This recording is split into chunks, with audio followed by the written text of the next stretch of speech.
You ask Tiger to solve. This deals with linear equations with one unknown. The final result is x equals 200 over 3. Let's solve it step by step.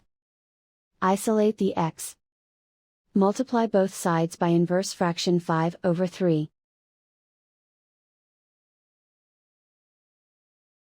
Group like terms. Multiply the coefficients. Simplify the fraction. Multiply the fractions.